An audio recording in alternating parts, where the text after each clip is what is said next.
Bhogapuram airport నిర్మాణం పూర్తయితే ఉత్తరాంధ్రలో వచ్చే మేజర్ మార్పులేంటి? విజయనగరం సరికొత్త టూరిస్ట్ డెస్టినేషన్గా మారుతుందా? ఇంటర్నేషనల్ టూరిస్టుల రాకపోకలు పెరుగుతాయా? మౌలిక సదుపాయాల కల్పనలో ఎలాంటి మార్పులు వస్తాయి? ఒక్క ఇంటర్నేషనల్ ఎయిర్పోర్టుతో విజయనగరం జిల్లా ఎకనామిక్ జోన్గా మారుతుందా?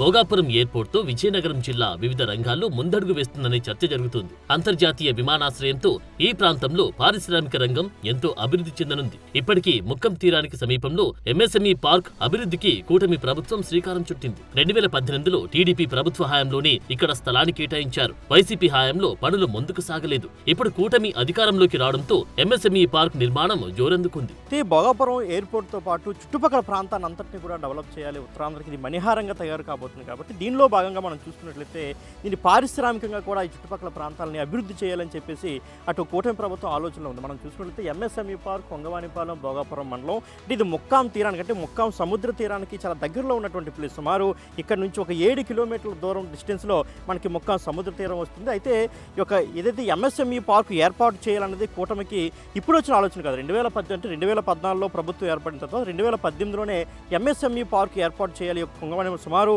36 ఎకరాలు ఆ రోజుల్లో మనం చూసుకున్నట్లయితే ప్రస్తుతం మనం ఆ ప్లేస్లోనే ఉన్నాం. సుమారు 36 ఎకరాలు పూర్తిగా కేటాయించే పరిస్థితి మొత్తం. అంటే దీనికి అన్ని ఫెసిలిటీస్ కూడా కలిపి మనం చూసుకోవచ్చు. మౌలిక సదుపాయాల పరంగా మనం చూసుకుంటే ఇప్పటికే రోడ్లు కూడా పూర్తి స్థాయిలో వేసి ఉన్నాయి. మరోపక్క మనం చూసుకుంటే ఎలక్ట్రిసిటీ ఫెసిలిటీస్ కూడా కల్పించారు. అంటే స్మాల్ స్కేల్ ఇండస్ట్రీస్ అదేవిధంగా మీడియం స్కేల్ ఇండస్ట్రీస్ ఏర్పాటు చేయాలి, దాన్ని పారిశ్రామికంగా అభివృద్ధి చేయాలని చెప్పేసి. ఎందుకంటే నెల్లిమర్ల నియోజకవర్గం మనం చూసుకుంటే పూర్తిగా వ్యవసాయ ఆధారిత ప్రాంతం. ఇక్కడ అంటే వ్యవసాయం రోజు రోజుకి కొంత తగ్గుతున్న పరిస్థితుల్లో ఇక్కడ మనకి పరిశ్రమలు ఏర్పాటు చేయాలి, తీర ప్రాంతం ఉంది, అదేవిధంగా ఒక ఇంటర్నేషనల్ ఎయిర్పోర్ట్ వస్తుందనే ఉద్దేశంతో సుమారు 36 ఎకరాల అప్పట్లో కూటమి ప్రభుత్వం ఇక్కడ పూర్తి స్థాయిలో కేటాయించిన పరిస్థితి. ఒక 26 ఎకరాల మొత్తం ఎంఎస్ఎంఈ పార్క్ ఏర్పాటు చేయాలని చెప్పేసి కూటమి ప్రభుత్వం మరొకసారి నిర్ణయించింది. దీనికి సంబంధించి ఇప్పటికే పనులు కూడా ప్రారంభమవుతున్నటువంటి పరిస్థితి మనకు కనిపిస్తుంది. మరోవైపు మనం చూసుకుంటే ఇంకో 10 ఎకరాలు, ఎందుకంటే ఇక్కడ నుంచి మనకి సుమారు 10 కిలోమీటర్ల దూరంలో మనకి దివీస్ కంపెనీ ఉంది, ఫార్మా కంపెనీ ఉంది. ఆ ఫార్మా కంపెనీకి ఒక 10 ఎకరాలు కేటాయించింది. ఎందుకంటే వాళ్ళు ఇక్కడ నుంచి ట్రాన్స్పోర్టేషన్ సంబంధించి ఒక హబ్ ఏర్పాటు చేస్తారన్నారు చెప్పేసి వాళ్ళకి ప్రభుత్వం అనుమతి ఇచ్చింది. మరో 26 ఎకరాల్లో అటు ఇంజనీరింగ్ కావచ్చు, ఫ్యాబ్రికేటెడ్ పరిశ్రమలకు ఏర్పాటు చేయాలి. ఎందుకంటే ఒరిస్సాకు వెళ్ళేటటువంటి ఆ ఏరియాలో కూడా అది డెవలప్ అయితే, మరోవైపు ఇటు మనకి భోగాపురం వైపు కూడా ఇటు శ్రీకాకుళం వెళ్ళే దారిలో మనకు ఉన్నటువంటి భోగాపురం వైపు కూడా డెవలప్ అయితే పూర్తి స్థాయిలో కూడా విజయనగరం జిల్లాతో పాటు ఇటు ఉత్తరాంధ్ర కూడా కొంత డెవలప్ అయ్యే అవకాశం కనిపిస్తున్న ఉద్దేశంతో ఇటు కూటమి ప్రభుత్వం అంటే ఎంత తొందరగా వీలైతే అంత తొందరగా పరిశ్రమలు స్థాపించాలనైతే ప్రతి ఒక్కరు కూడా కోరుకుంటున్న పరిస్థితి ఉంది. ఆ క్రమంలో కూటమి ప్రభుత్వం కూడా చర్యలు చేపడుతుంది. ఎందుకంటే మనకి ఇప్పటికే భోగాపురం ఎయిర్పోర్టు 2026 ఇంకొక సంవత్సరంలో పూర్తి చేయాలని భావిస్తుంది. అంటే ఈ ఏదైతే ఎయిర్పోర్ట్ ఉందో ఎయిర్పోర్ట్ పూర్తి అయ్యేలోపు ఇవన్నీ కూడా మనం స్టార్ట్ చేసి కొంత ఉపాధి కల్పించాలంటే కూటమి ప్రభుత్వం అడుగులు వేస్తున్నటువంటి పరిస్థితి మనకు కనిపిస్తూ ఉంది.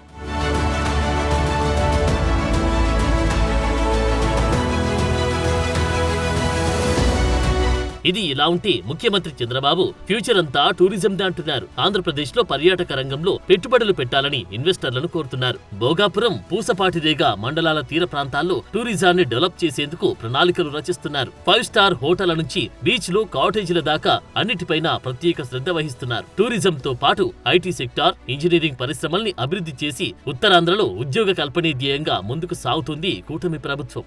భోగాపురం అంతర్జాతీయ విమానాశ్రయంతో పాటు ఎంతో కంటిన్యూషన్గా టూరిజాన్ని కూడా ఏపీ ప్రభుత్వం డెవలప్ చేస్తున్నటువంటి పరిస్థితి. ఈ క్రమంలోనే ఏదైతే గతంలో చింతపల్లి తీరంలోనే 4 ఎకరాల్లో కాటేజ్ నిర్మించాలని అప్పట్లో ప్రభుత్వం అయితే ఒక ప్రయత్నం చేసింది. కొన్ని కాటేజీలు కూడా నిర్మించింది. సో ప్రస్తుతం మనం ఆ కాటేజీల వద్ద ఉన్నాం. సో చూసుకుంటే ఆ కాటేజీలు పూర్తిగా పాడైపోయినటువంటి పరిస్థితిలో ప్రస్తుతం మనకు కనిపిస్తూ ఉన్నాయి. అయితే ఇవన్నింటిని కూడా మళ్ళీ రీమోడలింగ్ చేస్తుంది కూటమి ప్రభుత్వం. మనం చూసుకోవచ్చు, కొత్తగా మళ్ళీ అన్నీ కూడా ఐరన్ రాడ్స్ వేసి అదేవిధంగా రేకులు వేసి మళ్ళీ వీటిని రీమోడలింగ్ చేసి అందుబాటులో తీసుకొచ్చే ప్రయత్నం చేస్తుంది. మనం చూసుకోవచ్చు కాటేజీల పునర్నిర్మాణ పనులు కూడా జరుగుతున్న పరిస్థితి మనం చూసుకోవచ్చు. ఏదైతే ఈ కర్రలు వేసి అంటే పూర్తిగా దీన్ని మళ్ళీ రీమోడలింగ్ చేసి అన్నీ కూడా అందుబాటులో తీసుకురావాలి. ఎందుకంటే ఒక పక్క మనం చూసుకున్నట్లయితే ఇక్కడే మనకి సముద్ర తీరం చూసుకోవచ్చు. ఇక్కడ నుంచి చూస్తే గ్లాస్ డోర్స్ ఉండే ఫ్రేమ్, అంటే ఇక్కడ నుంచి రూమ్లో కూర్చొని చూసినా కూడా సముద్రం చాలా అందంగా కనిపించాలి, ఒక వ్యూ కనిపించాలి. మార్నింగ్ లేవగానే ఎంతో అద్భుతంగా ఉండాలి, ఈవినింగ్ వేళలో మంచి గాలి రావాలి అని చెప్పేసి అత్యద్భుతంగా అప్పట్లో టీడీపీ ప్రభుత్వం వీటిని పూర్తి స్థాయిలో నిర్మాణం చేసింది. అయితే ఇవన్నీ పూర్తి స్థాయిలో పాడైపోయాయి. అంటే ఒక్క ఈ రూమ్లోనే కాదు, పూర్తి స్థాయిలో మొత్తం ఎక్కడైతే అంటే ఏదైతే ఈ చింతపల్లి తీరంలో సుమారు 4 ఎకరాల్లో అంటే సో మొత్తం ఎన్నిటిని కూడా మళ్ళీ రీమోడలింగ్ చేసి అన్నింటిని కూడా వినియోగంలో తీసుకురావాలని చెప్పేసి ప్రభుత్వం ప్రయత్నం చేస్తుంది. చూసుకోవచ్చు మనకి ఈ యొక్క పునర్నిర్మాణ పనులు కూడా జరుగుతున్నాయి. మొత్తం మనకి చూసుకోవచ్చు శ్రీకాకుళంలోని మూలపాడు పోర్ట్ నుంచి అదేవిధంగా విశాఖ జిల్లాలో ఏదైతే భీమిలి ఉందో అక్కడ వరకు కూడా మనకి కోస్టల్ గ్రీన్ఫీల్డ్ హైవే నిర్మాణం కూడా రాబోతుందంటూ ప్రభుత్వం ఇటీవల చెప్తున్నటువంటి పరిస్థితి ఉంది. దీనికి ఇప్పటికే ప్రభుత్వం ఒక ప్రతిపాదన చేసింది. దీనికి కేంద్ర మంత్రి నితిన్ గడ్కరీ కూడా ఓకే చెప్పినట్లు మనకు తెలుస్తూ ఉంది. సో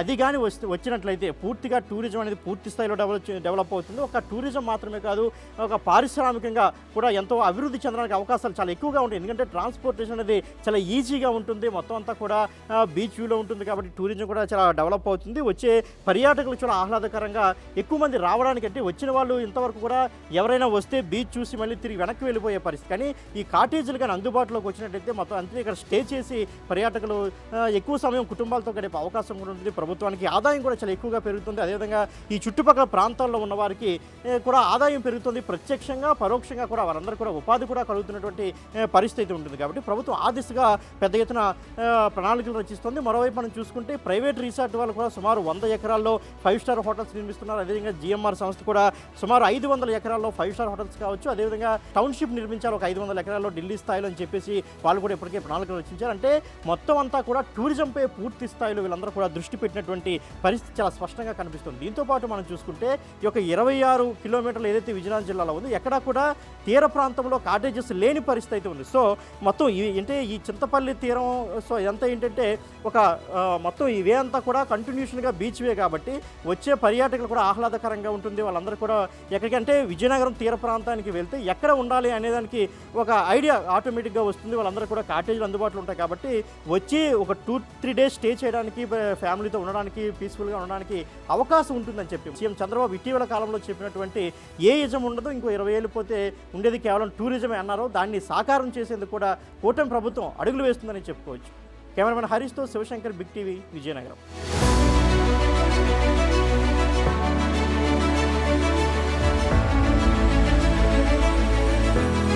భోగాపురం ఎయిర్పోర్ట్ అందుబాటులోకి వస్తే ఉత్తరాంధ్రలో టూరిజం బాగా డెవలప్ కానుంది. విజయనగరం జిల్లా సమీపంలోని టూరిస్ట్ స్పాట్లకు దేశీయ, అంతర్జాతీయ పర్యాటకుల రాకపోకలు పెరుగుతాయి. దాంతో హోటల్స్, రిసార్ట్స్, రెస్టారెంట్ల లాంటి హాస్పిటాలిటీ రంగం డెవలప్ అవుతుంది. మౌలిక సదుపాయాల కల్పనలోనూ ఊహించని మార్పులొస్తాయి. రోడ్లు, కమ్యూనికేషన్ నెట్వర్క్లు, కరెంటు సప్లై లాంటివన్నీ మెరుగుపడతాయి. మొత్తంగా భోగాపురం ఎయిర్పోర్ట్ విజయనగరం జిల్లాలోని ఓ ముఖ్యమైన ఎకనామిక్ జోన్ గా మార్చి ఆ ప్రాంత సమగ్ర అభివృద్ధికి బూస్టర్లా మారనుంది.